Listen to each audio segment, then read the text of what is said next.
Alors, bonjour Brika, je suis content que tu te joignes à nous. Peux-tu me parler de ta compagnie en 20-30 secondes?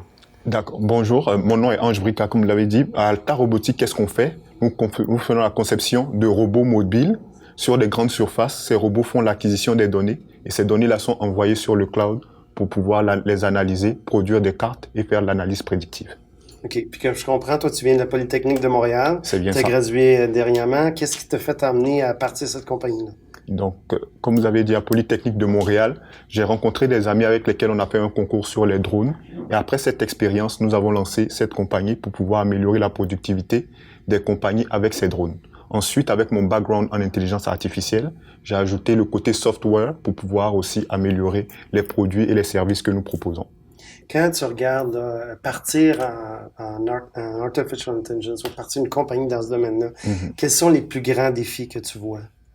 Les plus grands défis, c'est de faire face aux géants de l'intelligence artificielle qui existent déjà, comme Microsoft, IBM et Google, par exemple.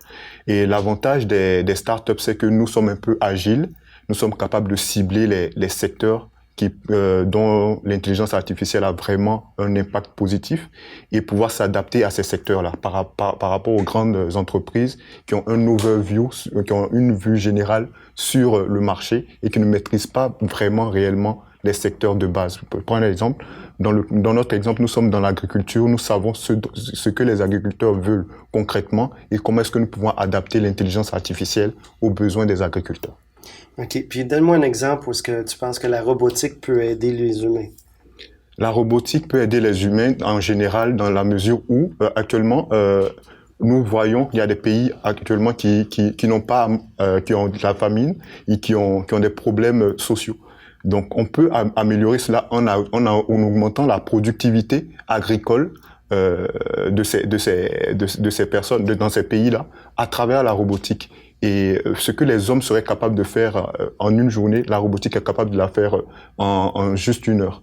Okay. Ça, c'est le premier pas. Le deuxième pas, c'est le fait d'employer des enfants dans des situations comme les industries ou dans l'agriculture même.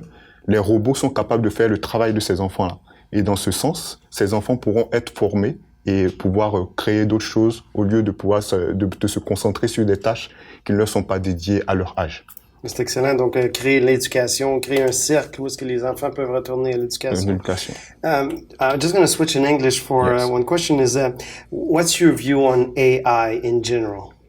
AI is, for example, the best things in science, actually, because thanks to AI, we can understand the brain of human.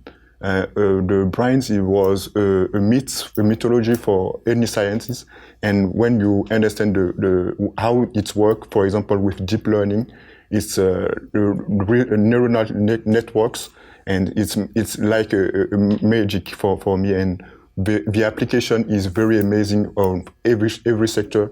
We are not necessarily the ability to understand the domain of the subject, but with artificial intelligence, you can give a solution for everything if you want. So you have a positive view of AI? Yes, a very positive view of AI for the future. Perfect. Well, thank you very much and good luck with your company. Thank you.